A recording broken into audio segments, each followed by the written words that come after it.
No, I think you mean Jim White, right? And there's always disappointment when Tom White turns up. Graeme Souness just turned around to me and went, "You have no personal, have you?"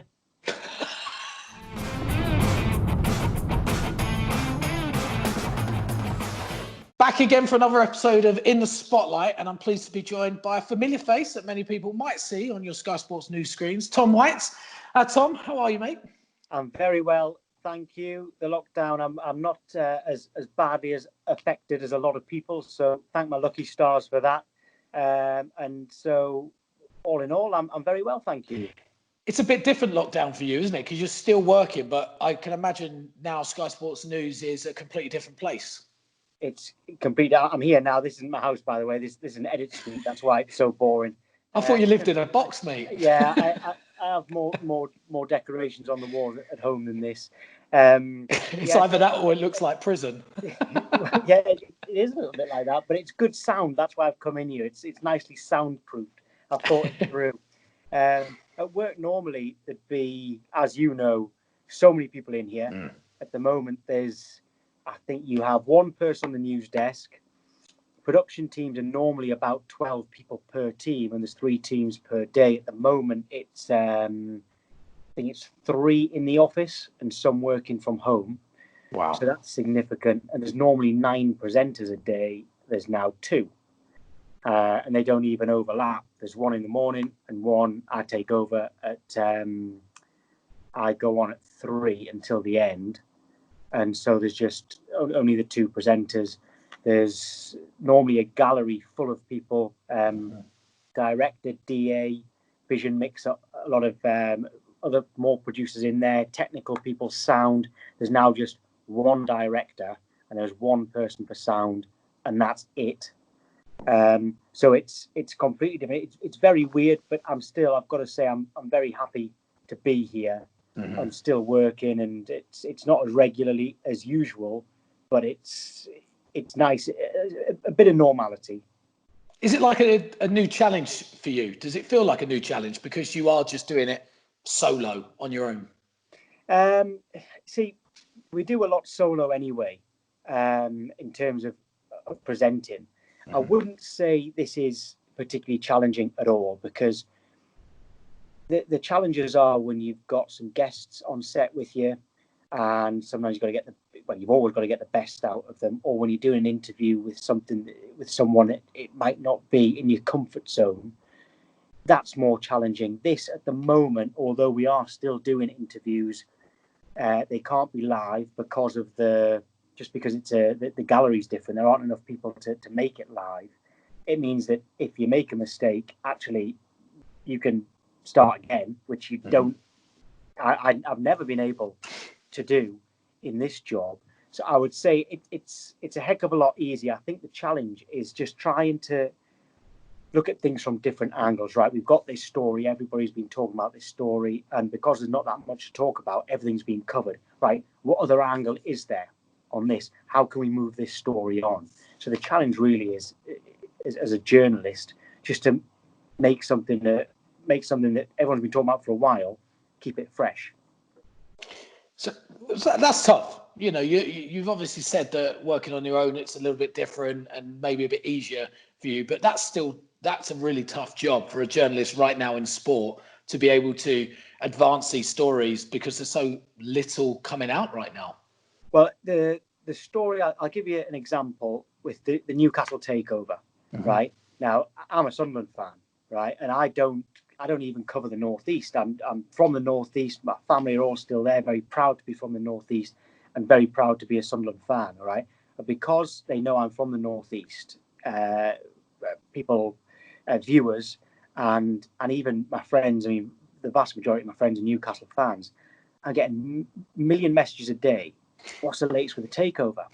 Now, one, I'm not really central to that story. I do get bits and bobs, and what I do when I get those bits and bobs, I pass them on to Keith Downey, who is, and you know him, is our Northeast reporter. So if I get bits and bobs, I'll pass them on to him. And everything we know goes out on Sky Sports News, not just on the TV, but on the website, the app, on the Twitter, everything like that. All the news goes out on there. So as soon as a little bit of extra news, I get loads of texts saying, "Oh, so what's the latest with the takeover then? I've just seen this." Well, yes, you've just seen the absolute latest, right? I don't know what else you want me to give you, all right? And also the problem is from that story, and people who aren't journalists might not understand this. It might be quite nice for them to see is that you've got your sources, you've got people who are giving you information. Now, on this story, the problem is one side is actually quite happy to give information, right? However, there's two sides to a takeover at a football club. In fact, there's actually more than that. But to keep it simple, you've got the buying side and the selling side. One of those sides is quite open with the information, right? And that is, as a journalist, brilliant. It's so good to just be given that information, and you can do with it as best you can to report the story. The problem is you have to be balanced and give both sides. But we are getting nothing from the other side, which, as everyone knows here, is a selling side, because Mike Ashley doesn't really speak to anyone, and that means the club can't really speak to anyone. There's only so much you can say during the process of a takeover, but most owners would come out and say, we're in the process of a takeover, so we can't give you any more than that. I mean, at least that's something. But Newcastle aren't even saying that. So we're only getting everything from one side, which means that it's quite hard to be balanced when everything's coming from that buying side. So that's it. It's people saying to me, right, what's the latest on this, and this, and you're constantly thinking, God, I still need to come up with more information. It's not even my story. I'm barely part of it. It's just that I'm from the northeast. To be honest, when I joined Sky, that's one of the first things I got from all my friends as well. Can you give me the latest on this? And I'm like, just put on Sky Sports News. You'll see the latest come up at the same time as I'll probably get it as well. Yeah. It's unbelievable. It's amazing. Now, so we met on my screen test. First time I met you. Very recognisable face. I remember going in, had my screen test, and I sat down. And my first memory of you was we were doing a fake panel show in preparation for the transfer talk show in January. And I remember you came up with a story. Now, at the time, I thought it was a fake story just to test us out. And it was that Real Madrid are interested in Raheem Sterling for a swap for like a certain amount of cash and Gareth Bale.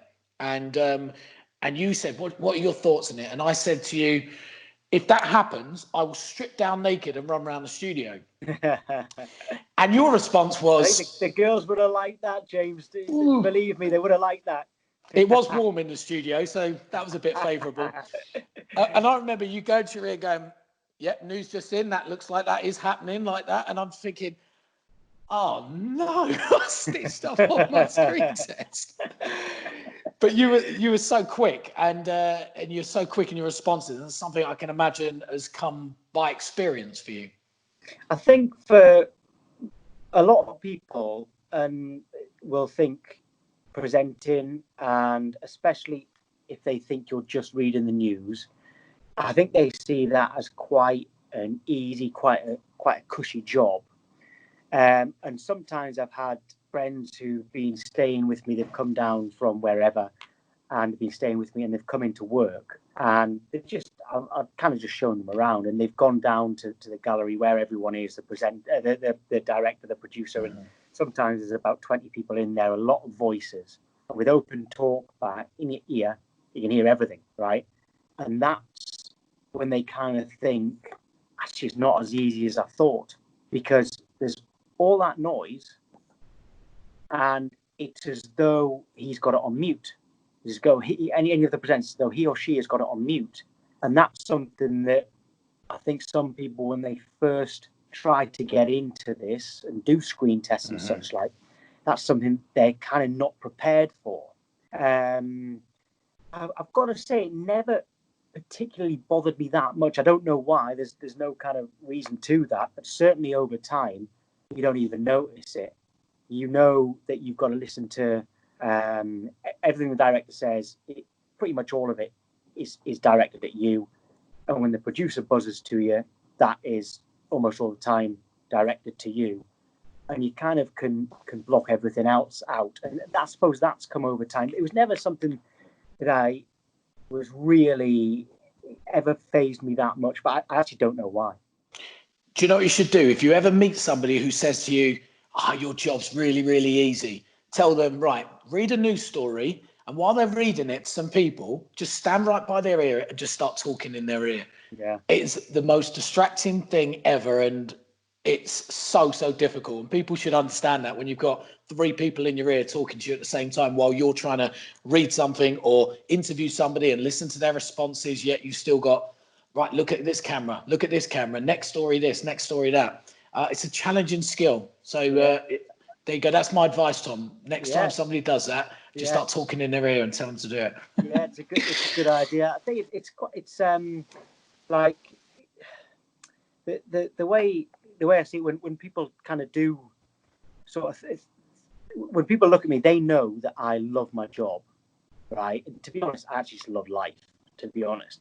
And because I love my job, I think people sometimes think, oh, that must be easy because look, he's enjoying it. But I mean, I'll tell you now, plumbers are amazing. I wouldn't know where to start. I know loads of plumbers that love their job. No one thinks that's easy because it's not. It's definitely not. I think when people just see me always with a smile on my face, they think, look at him loving life. He's got it easy. But, it's, I'm very, very happy, but it's not easy. No.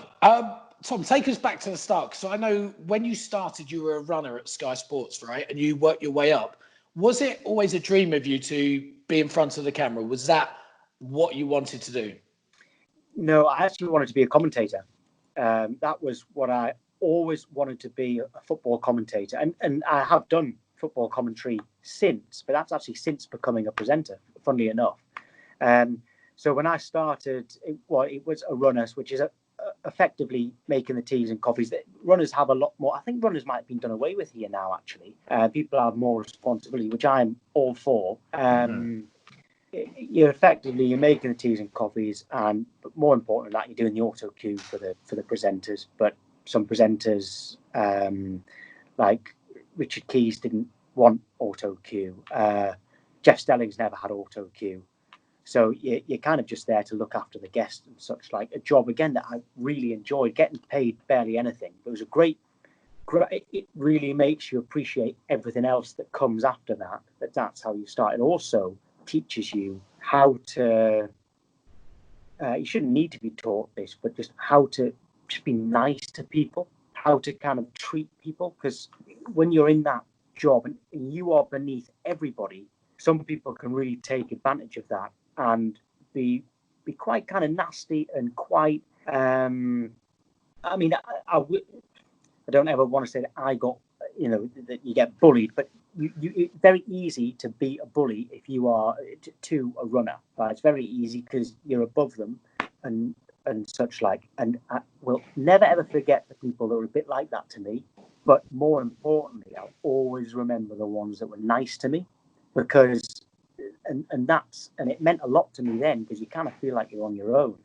So when you kind of go up the ladder, as I did, like I went from runner to what was then called an editorial assistant, which is doing the side panels on Sky Sports News and typing up the breaking news on the bottom, then to sub-editor, where you're cutting the interviews, cutting picture and putting stories to the picture, putting words to the picture, for the presenter to read, then to reporter and so on. You kind of realise that it doesn't matter what anyone else's job is. Like there's no reason to look down on them, right? You're all working together.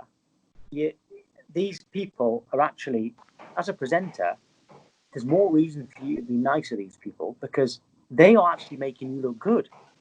Their stories, their hard work behind the scenes are making you look good. So that kind of starting there as a runner really helped me in life, not just in this job, but I actually, when I came here, I wanted to be a commentator. And I realized that once I got here and had a look around all the other departments, like working on each department, I thought,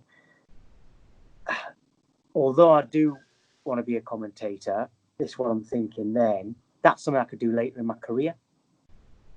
Actually, I quite like the idea of presenting and reporting, and then maybe switching to commentary later in my career. which I don't know how easy that would be to do now, but it's still something I'd be very open to later on when I'm talking about years and years' time. Because once I got here, I realised this is what I wanted to do, and it gave me that focus of work.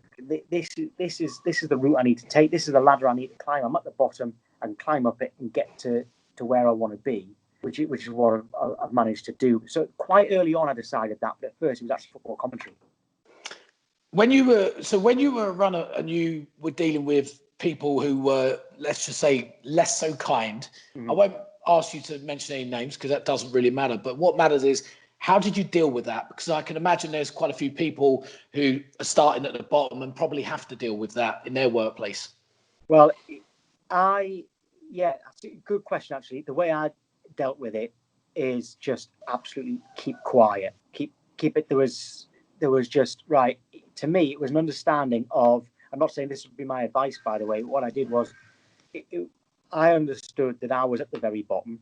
And if somebody wasn't particularly kind to me, it was like, right, just leave it, keep working hard. So my advice wouldn't necessarily be to just take it, right? Certainly wouldn't be to fight back, all right? But it wouldn't necessarily be to just take it. But it was kind of like, just keep focused on what you want to do. Remember why you're here, right? And the end game to me was always going to be worth some of that. All right. And you don't want to be treated like that. You don't want someone to kind of look down on you in that way, especially not when you've done your A levels, you've been through university, you've got a degree, and that's your first job. It can be very, very demoralizing, right? But as long as you're on the right path, as long as you're at the bottom of a ladder you want to be on, keep focused and actually use it as more determination to get to where you want to be, and maybe prove those people wrong. I don't mean get to where you want to be, then turn around to them and give them two fingers. Not at all. But it was the way I dealt with it was just, right, get on with it, keep my head down, keep working hard, don't get involved in any. If I got involved in like an argument with someone who I didn't agree with, there's only one loser there. It would be me. It would be no free. As a runner, I was freelance. No more shifts. That ladder, the ladder I'm trying to climb is gone. So the advice would be, as long as you're on the right path, just use that as a positive and use that as more determination to climb that ladder and get to where you want to be. What about any salt in the tea? Just as a yeah. Well, I'll give you a good example of that. Now, obviously, I didn't do that. But are you sure? I was jokingly accused of something. I was a runner for the Champions League when Sky the Champions League. So Richard Keys was the presenter. There was various guests. I mean, top level guests. At the time, Graeme Souness was a guest in the Champions League, and he may still have been. I think he was still Newcastle manager, right? But when Liverpool were in the Champions League, Graeme Souness was a guest in the studio. And Richard Keys, who was always very good to me, by the way, he knew I was a Sunderland fan, and so I gave Graeme Souness his tea, as I normally would. And Richard Keys goes, "Hey, be careful, Graeme. He's a Mackem," right? And Graeme Souness just turned around to me and went, "You have no piss in there, have you?" I mean, I'm not stressed. He said it in jest, right? But he's quite a hard character. And I was like, "Oh no, I promise I haven't." And everyone just started laughing. It's the first words he ever said. The first words he ever said to me was, "No question, have you?" I can imagine he had an absolute deadpan face as well. Absolutely. In fact, I've never seen him smile. I love that. What challenges did you face getting up to like the position where you're at now? Patience. That was the challenge. Like, how long? Like, there's no set time frame to get from that position to what I'm doing now. Now, in the end, it took almost to the day, which coincidence, almost the day. It took me 7 years to get from my first running shift to my first presenting shift. All right, so it was August 2004 I started running, which was the US Open tennis, so it was a bit later in August. And 1st of August 2011 was my first presenting shift. So that took 7 years. Now, that's quite a long time, but when I look back, I think, actually, it could have been a lot longer. My sort of rise from runner to presenter is considered to be quite a rapid one. But it didn't feel like it. And a lot of people who were in my position, so many people wanted to go on to be a presenter, and they just thought, this isn't happening for me. I'm going to go elsewhere.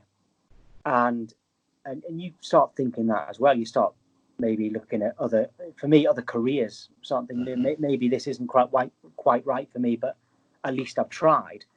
And in my mind, it was like, you know what, I keep getting a little bit, that carrot in front of my nose is still there. It's quite close. I keep steadily rising up in my mind, steadily rising up. But it's like, how long do I give it? And that was the problem for me. It was a problem that I overcame was patience, and it was all worth it in the end. I'm so glad I did. But that is the hard thing. So that, I suppose, would be advice to someone, give it as long as you possibly can, because I think if you really, really work hard, I actually think you'll get in any walk of life, you'll get to where you want to be if you are really dedicated and really work at it, which is what I did. But you do definitely have to show some patience and develop a thick skin.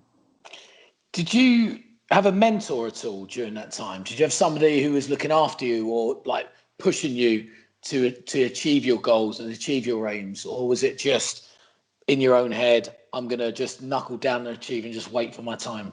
No, I had no one at all. There was people who I didn't mind asking advice for. They'd never, ever be scared to ask advice to anyone. People like to have to be asked for advice, actually. It's a compliment. If someone comes to you and says, I want some advice, that's a good sign that you're doing something right. But there was no mentor, there was nothing like that. There was no kind of system in place. Now at Sky, things have moved on a lot since then. Remember that I'm talking about as far back as the middle of 2004. There is a mentoring scheme now, and there are people who everybody now. I mean, I never had a line manager for a long time. I was a line manager, and you can say to them, these are my goals, and they can help you to get there. They can set you targets to help you get to those goals. So now there is, but back then, I mean, you really were completely on your own back then. So you've worked your way up. You've knuckled down from runner for 7 years, survived Graeme Souness, and then you find yourself given the opportunity to present on Sky Sports. Talk me through that first day. How were you feeling? Yeah, I remember coming in. I was on air back then. There was a shift 7 p.m. till 10 p.m. And so I got in at 2, so 5 hours before going on air, which is a bit much, admittedly. Keno. And yeah, every hour I'm thinking to myself, right, I'm gonna start getting nervous soon, right? And each hour went by, I'm thinking, right, I'm gonna get nervous soon. And it gets to about, precisely 4 minutes to 7 when the presenters change. So presenters come off, I go on, and the first link is to be read by me. I was on with Vicky Gomersall. The first link was to be read by me. The first InVision link was to be read by me. And the nerves never came. They never came. And we had a guest on set as well. We had Trevor Stephen, the former Rangers and an England player. He was on because there was a Rangers Europa League game. It was a Thursday night. And he was on. And it was kind of like, whilst asking him to update the game, which you see on Sky Sports News all the time, I started thinking, crikey, I'm on, and it was, but the nerves never came, which is, and I remember you, I mean, I don't know, well, you probably have met Natalie Sawyer before, great, I should love her, absolutely love her. She went through a similar route to me, and she's always said the same thing. She said the same thing, like she was waiting for the nerves and they never came. And whereas some people I've I've known people who've said that like that they were almost sick before going on. So it's strange, and they will have performed. They probably performed better than I did. You know, it's just I can't really explain it, that they just never came. But there's no positive or negative to having nerves and not having nerves. It won't affect your performance at all. I guess it's just all in your head. But it was a great moment for me because I had worked very hard for it, and I didn't tell a soul. Actually, that's not true. I had a girlfriend at the time who knew, and I told my parents. I didn't even tell my sister, and I told my best friend, who's now a godfather to my son, and that was it. So I told a few people who I knew weren't going to tell anyone. Right? I didn't want word spreading, not because I didn't want anyone to watch, but because I was thinking, what if something goes wrong? What if everyone knows I'm on that date? Right? They turn on and I'm not there. Like, what if I've got ill? Or what if there's such a big story that they've decided they need an experienced presenter? I thought, I'm going to look so stupid. So I didn't tell anyone. And I didn't have, back then you weren't allowed your phone on set. You are now, because it's essential. You know, you need to be chasing stories. I remember coming off and my phone was in my pocket of my jeans, and looked through it, and it was just like loads of messages. And I wasn't on. I joined Twitter relatively recently. I joined Instagram less than a year ago. So back then it was just Facebook and texts. I wasn't even on WhatsApp back then. I didn't even know if there was WhatsApp. And there were so many messages, and every single one of them was really nice.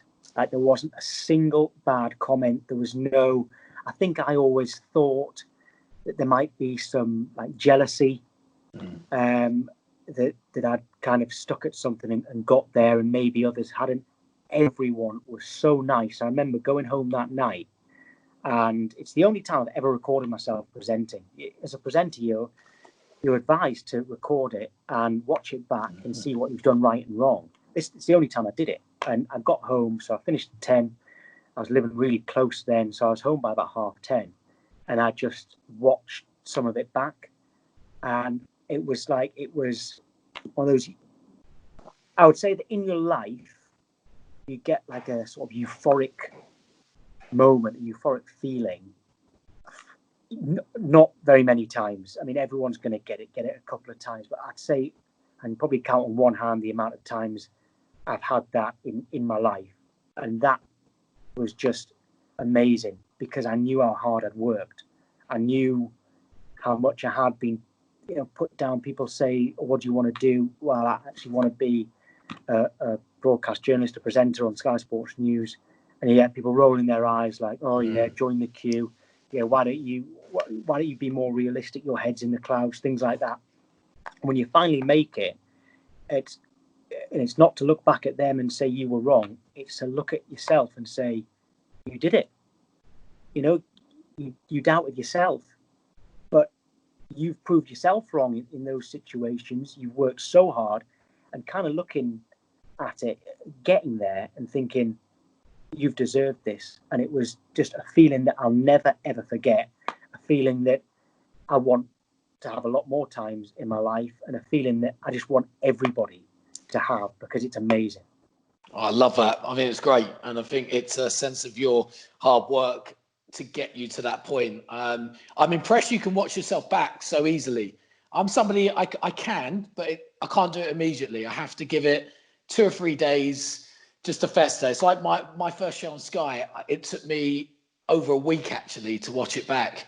And I watched it. I had a pillow in front of me, and I'm going, oh God, like, well, oh no, am I going to say something I didn't mean or anything like that? And it takes time. I can tell you now, you did very well. And the hardest thing for you was, remember that although my first presenting shift, there was a guest on set. He was only updating a game. There was a lot of my stuff was on auto cue. Sometimes I remember having to update some golf for myself, which is obviously not scripted. There was some breaking news that wasn't scripted, but you were there. Your first time on Sky, you were a guest. Now, as you know, if things dry up, I have to throw in me or Joe Wilson or Dave Reed, who like presented the show in January. Sometimes we have to throw in a question that you haven't planned for. right? So it's a lot harder. You had it a lot harder than me. You and Ade coming on for the first time, and all the other people like Bridgie and stuff who started last summer. It's a lot harder to do it that way because you never know. I mean, there's no way that no broadcast journalist should ever stitch anyone up, and me, Joe, Dave Reed, we're never going to stitch anyone up, of course. But there may be a question thrown in there that you're not expecting, and it might be about something that you're not 100% knowledgeable about, and so that's harder. If I was in your situation, you throw football wise, you throw anything at me, I'm confident that I've my football knowledge. I think I'm very kind of what's the word? Quite adamant that there's not very many people with better football knowledge than me out there. And I'm not just talking about broadcast journalists. It is. I'm really sad, honestly. Like I'm a real geek when it comes to football. All I want to do is watch football, preferably a game or on TV. I don't miss anything. Right? I'm obsessed with it, and it's just sad, right? But if I was doing what you were doing, and someone threw me a question on Formula One or golf, which I'm knowledgeable about because I've taught myself to be, but it doesn't come naturally, I might struggle. You know, doing this for as long as I could probably get my way out of it, but I wouldn't be comfortable with it, you see. So what you all did on that show was much, much harder than my first time on air. So well done to you and everyone else who did it. I didn't even pay Tom to say that, but I can safely say that will make it into the edit, 100%. So thanks, mate. It's funny you said about not stitching up. You were great. Dave Reed, on the other hand, it was one episode, and we were talking about Marouane Fellaini, and I'd done before the show. We do a lot of research, and I was doing some research, and I had a great bit on the Chinese Super League. So I prepped this bit about the Chinese Super League, the money involved, that the government were taking the money out of the league, so everything was going to change a bit. So I had all that prepared, and then I saw the conversation. It wasn't going that way.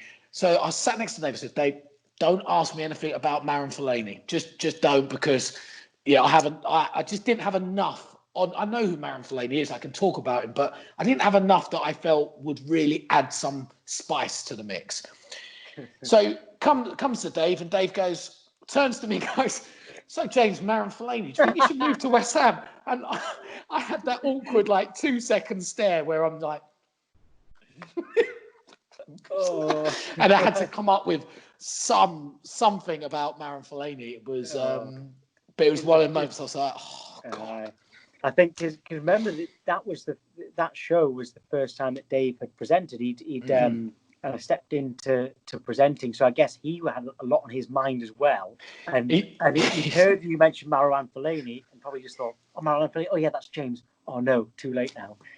He did, and he said, "I didn't even realise I said that. I didn't even realise you said that." And I'm like, "You nodded to me and went, okay, no problem." That's another thing where he might have had someone in his ear, and he might have been saying no problem to the director or producer. He might have been. Maybe.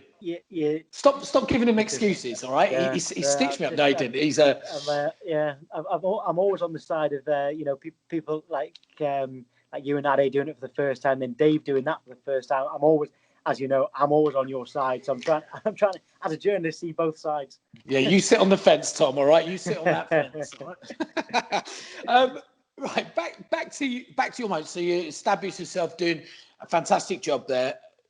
Have you got any memorable moments, memorable stories that you look back and can reflect on really fondly for either happy reasons, funny reasons, or those sad moments that when a really tough story comes in and you have to deal with it? Yeah. Well, the sad one that springs to mind straight away. And I don't like to start on a negative, actually, but we'll start with this one because it's come straight into my mind.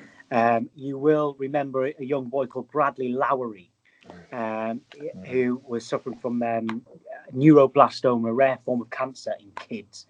Now, he was a big Sunderland fan. Everyone, people are thinking, oh, I recognise that name. It was a little boy who became best friends with Jermaine Defoe. Because Jermaine Defoe was his favourite player.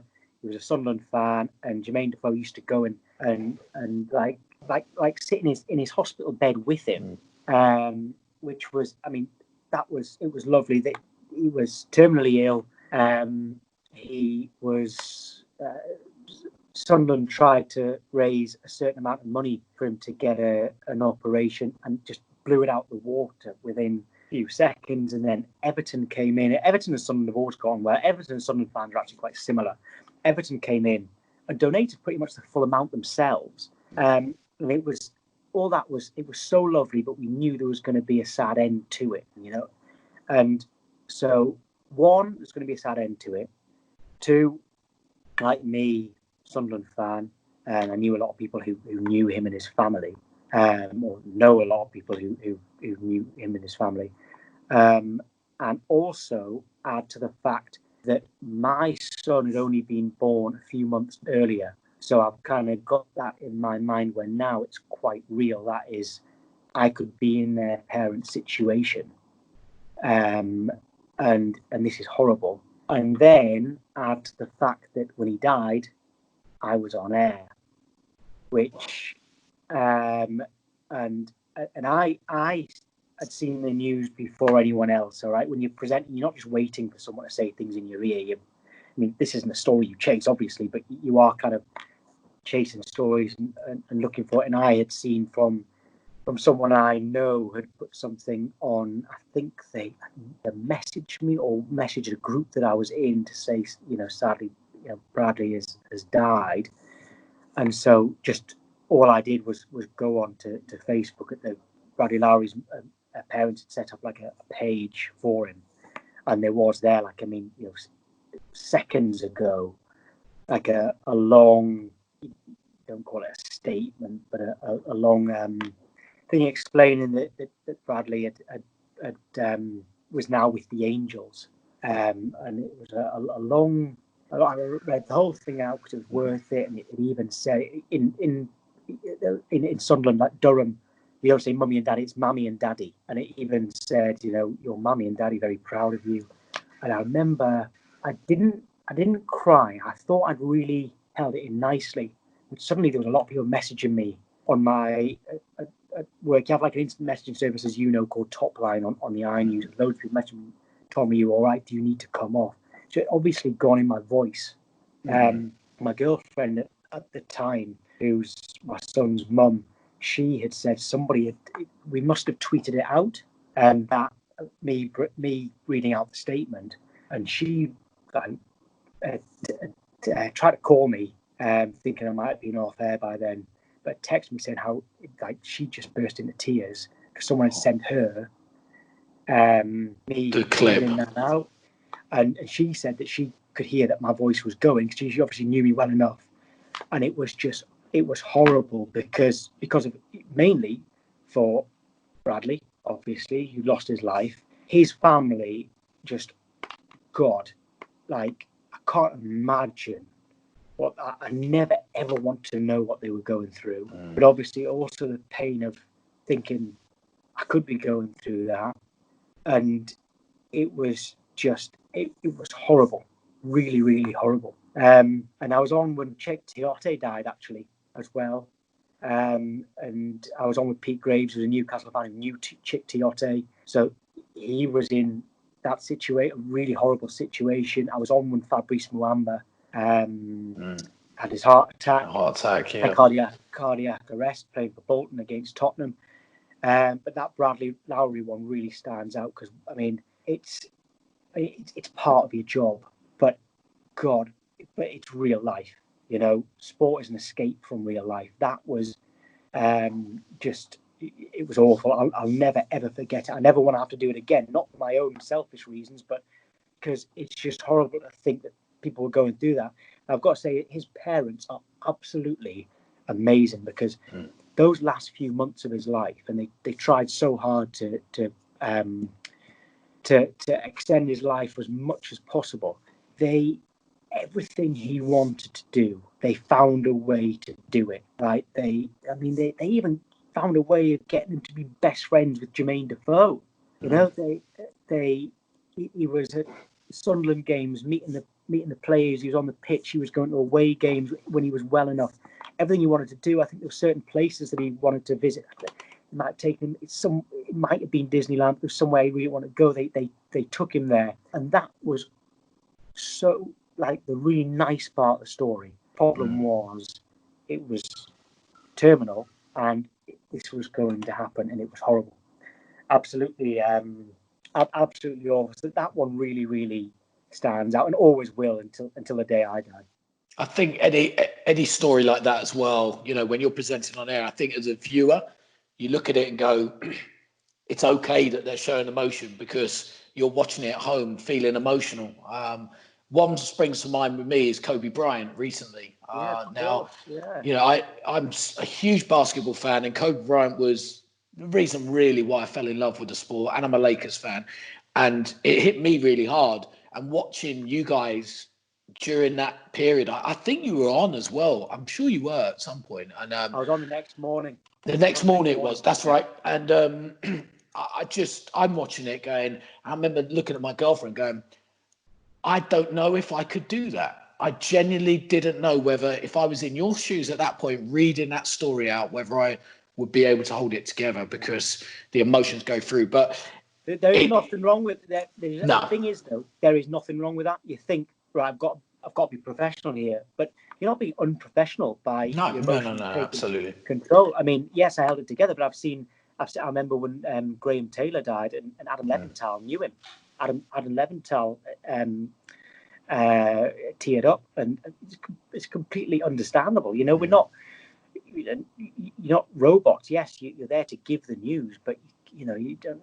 It can still affect you, and that would do. I think it might have been with JD as well. JD Dyer, our friend, that really affected him with Kobe Bryant as well, and it's hard. I think, although I'm not a massive not massive, I like basketball. I'm not a massive fan like you and JD are, but it's then the next day talking about his daughter and leaving his wife or girlfriend behind, and that's real. I mean, it's real life, and it's it's a tough side that I guess a lot of people don't see as much from sports broadcasters, presenters, journalists when they have to cover those really tough subjects. But I'm really glad you shared that about Bradley Lowery as well. I think it was brilliant. Right, let's try and up the spirits and bring some laughter to people.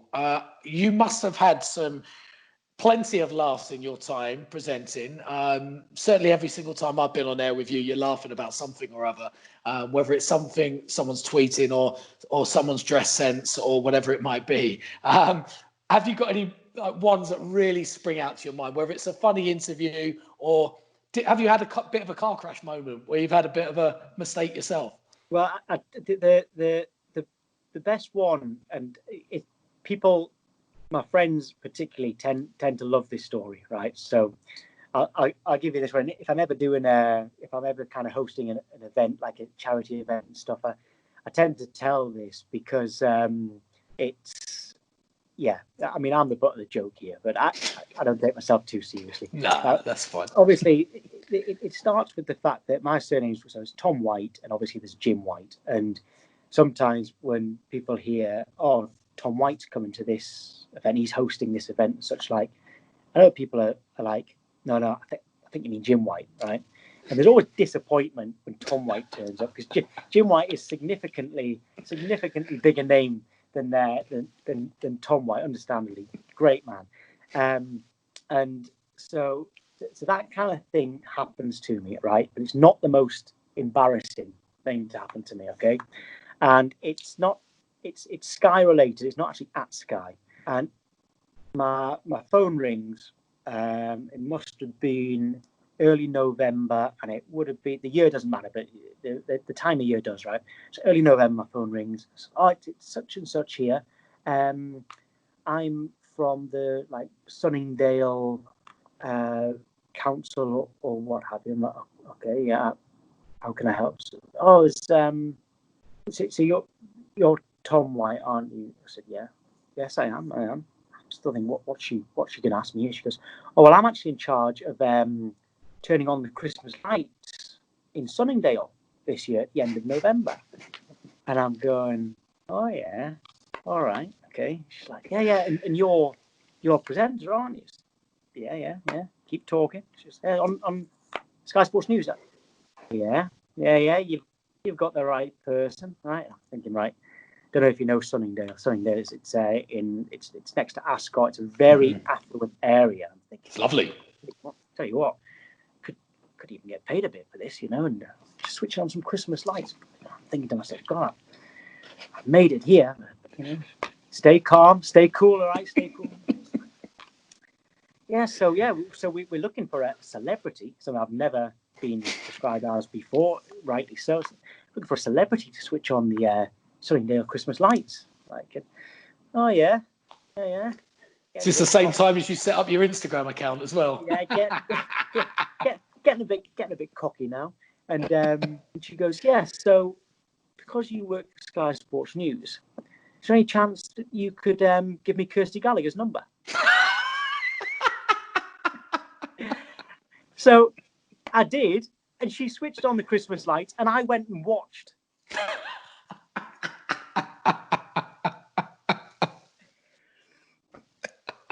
Did you get any commission?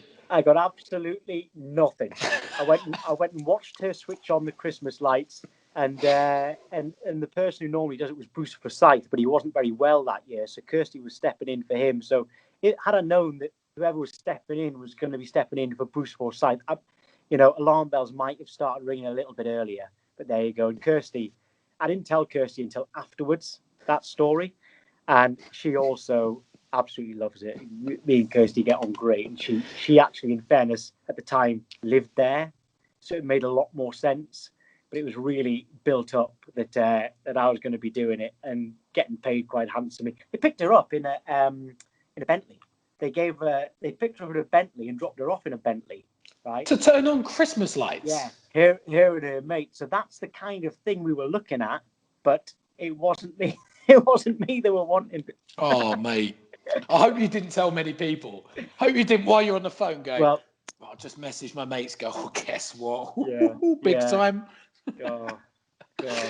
Oh, that's so amazing. That's an amazing story. I won't keep you too long because I know you're actually going to be on air or you're going to be ready very soon. So a couple of quick ones. You're a dad now.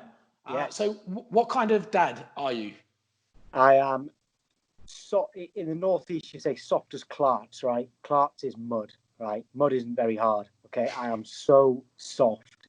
He can do whatever he likes. The sun shines out of his backside to me, and he knows it. He knows he's he knows. I mean, I'm not with his mum, but when he's with his mum, he knows he can say, "Well, Daddy'll let me," right? And I will. I've got a girlfriend now who is far more strict, and she's got to know him well enough now to kind of be a little bit more tough on him. But so she'll be like, no, cannot have your ice cream until you've eaten that pasta or whatever.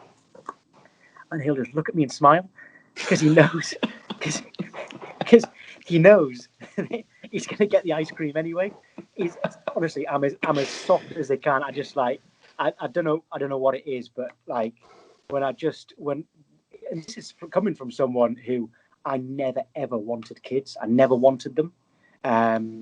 It was never something that I kind of looked forward to. I always assumed I'd be on my kind of not necessarily single, but never have kids because I wasn't interested. And then when my girlfriend at the time, when she was pregnant, we were together and everything. So it was a happy time. It was unplanned, but we were together and everything like that. And I remember when she told me, I've always kind of thought, in my whole life, I thought, God, if a girl ever says to me I'm pregnant, I'm going to be terrified and angry at myself. I remember her telling me, and it was like I wanted to explode with happiness, which was not what I expected at all. It was like, God, this is amazing. This is so exciting. And then he came along, and for someone who never wanted to be a dad, it is like, I can tell you now, it is the best thing in the world, and he can get away with whatever he wants. At the moment, he's nearly 3, so he's still 2. And the terrible, you've probably heard of the terrible twos. Believe me, that's a real thing. All right, and they're naughty, but they are so funny. And he's like, he'll be doing something naughty, well, I've got to tell him to stop at least. Come on, you can't do that. But even though he's being naughty, it's cracking me up, and you can't help but laugh. And I don't really swear in real life. I swore here doing an impression of Graeme Souness, but I don't. I've never said the C word in my life. Very, very, very rarely say the F word. So, but kids can pick up a word from anywhere. And he went through this stage of saying a particular swear word, not a really bad one, by the way. But he didn't know the context of it. He didn't even know what he was saying. But obviously, you can't have that. But he'd say it, and it would be so funny. I remember going to the staff at his nursery and say, look, he keeps saying this word. I don't know where it's come from. And they said, oh, is it such and such? I said, yeah. They go, oh, he was saying all of yesterday. He had us in hysterics. So at least I was happy that I wasn't the only one. But I am as soft as they come. I hope that he likes football when he's older, so that because I kind of dream of that day where I can take him to Sunderland games with me, and it will be Sunderland. He will not be allowed to support someone else. Absolutely no chance. I'm very much of the belief that if your parents support the same team, you don't have a choice. You support that team, right? Like my parents support Sunderland, like football. I support Sunderland. I was just told. With my son, his mum doesn't like football. I support Sunderland, so that's easy as well. So he will support Sunderland whether he likes it or not. I just hope he likes football because I'm desperate to watch him play and desperate to take him to away games with me. But he'll definitely pick up a little bit more choice language then. Oh, I love that. Absolutely love that. Right, finally, mate, what advice would you give to people who are looking to get into presenting, potentially into sports reporting, journalism? What advice would you give them? Yeah, well, decide what it is you want to do, right? Focus on that and go for it. Now, things that aren't available, that are available now that weren't when I was trying to get into it. Now, like you've got a YouTube channel, excellent YouTube channel. You couldn't have that back then. So you can actually people can do what you're doing, and actually they can have a YouTube channel. They can do interviews like this. You don't need to be face to face. Do it on Skype, do it on Zoom, and that will give you some practice on how to interview people. So what I say to a lot of people is, if you are interested in a certain sport, there will be a local sports team that has a social media page. Why don't you ask to do some stuff for that social media page for free, right? If it's a local football club, is someone actually running that Twitter page, right? No, why can't it be you? If there is someone running it but aren't doing, what's the harm in doing post-match interviews? It doesn't have to be, you don't have to be a professional player to have post-match interviews. Why not do post-match interviews from a non-league club?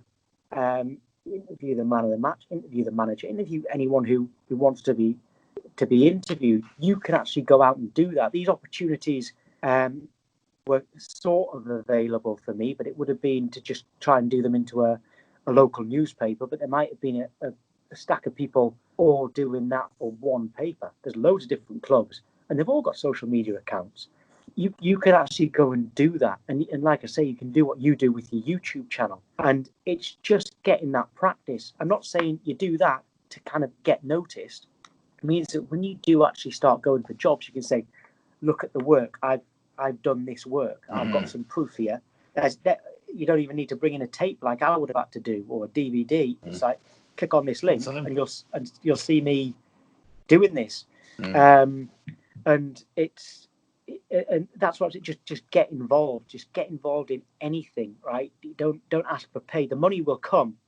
If you first of all do it because you enjoy it, and if you are good, the money will come. What I did actually, I did a show reel which was on a DVD. My sister helped me with it actually, because at the time she was actually a director on Biker Grove, which I don't know if that was before your time or not, but it was a I remember it. Know, of course I do. It was a kids program on, I think it was on BBC, set in Byker, which is in the northeast, a part of Newcastle.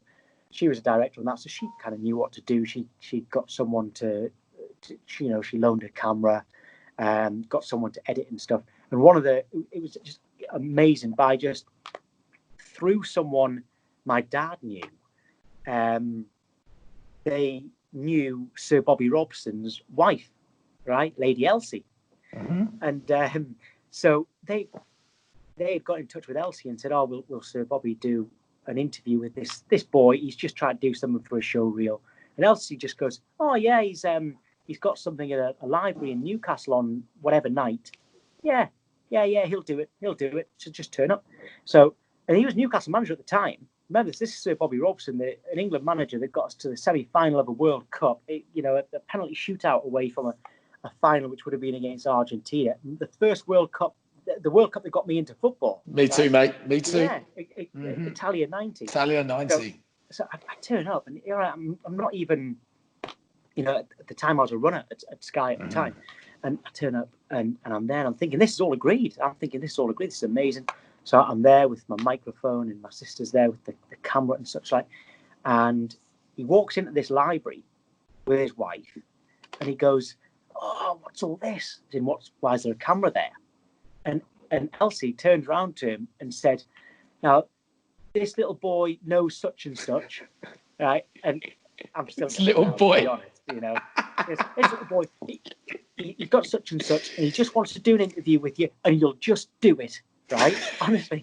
And Sir Bobby Robson goes, and just comes over and does it. And he goes, "You'll probably want short answers." I was like, I don't mind. And I asked him all about his career, right? And I'm not joking here. He stayed with me for half an hour, and he wasn't trying to hurry me up. I was asking him all sorts. He didn't swerve any question. Asked him about Paul Gascoigne, asked him why he's one of the only people I know who has got such an affiliation to one of the Northeast clubs, but loved by all of the Northeast and stuff like that, which he was very appreciative of that question, actually.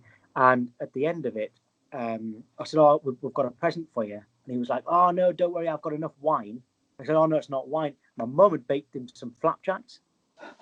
And so we'd given this old, it was just a little tin. It used to have butter in it. It used to have margarine in it. It was big. So there he goes, "What's this?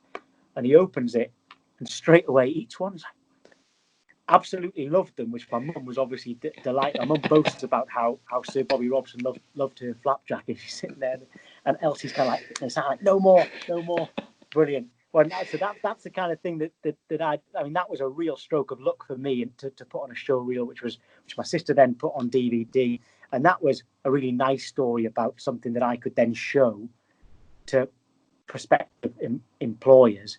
But now you can do it a lot easier. But don't be scared to just go to a local sports club and say, "What can I do for you?" Or actually, no, don't say, "What can I do for you?" Say, "I can do this, and I'll do it for free." So who's going to say no to that? Absolutely. Brilliant advice, mate. Brilliant advice. So before I let you go, mate, I just want to tell everybody my feelings about you, Tom. And I genuinely think you are one of the nicest people I've ever met. And I'm not just saying that, and I don't say this to every single guest that comes on or anything like that. I'm not saying it to butter you up. I genuinely mean it. From day one when I was at Sky, you just made me feel incredibly welcome. For someone who's been there and been so established for such a long time, I guess in your mind you go in and think, "Oh, I wonder what they're going to be like. Are they going to be friendly?" Because ultimately we're going in there, and my dream is to one day possibly sit in the same seat as you. And you were just so welcoming, friendly, chatty. Nothing was hard work. And my main memory, mate, is after we finished the transfer show, you wrote us all a little card. And I've got this card. It's actually on my bedside table. I swear to God, it's on my bedside table. And it was personalised. It wasn't just like a copy and paste job to everybody. It was personalised to me. And it will mean the world. And it always will do, mate. And I really, really appreciated that, because, it's daunting going in and doing something. Even, I'm a bit later maybe kind of starting in sports specifically, really wanting to, I know exactly what I want, but you just made everything so much easier. And you're a top man, a good lad, clearly a good dad, bit of a pushover. But no, I really appreciate it. And I really appreciate you coming on and giving me your time as well, mate. Thank you so much, buddy. No, thank you very much. That's very, very kind words. It's nice to be told something like that. Really, it's kind of more important to me than someone saying that you've had a good show to me. And I'm glad you felt comfortable, because you should. And I can completely understand how daunting it must be for anyone starting in a big. This is a big organisation, and there are a heck of a lot of people. So I'm glad you weren't too daunted by it all, and you did very well. You all of the new people came in, and you didn't look new, and you settled in very quickly. So well done to you as well. It's been a pleasure. Wonderful. That's going to make the edit as well. All right, mate. Have a good show. Thanks so much for joining you, Tom White. And we'll speak soon, mate. Cheers, James. Cheers, mate.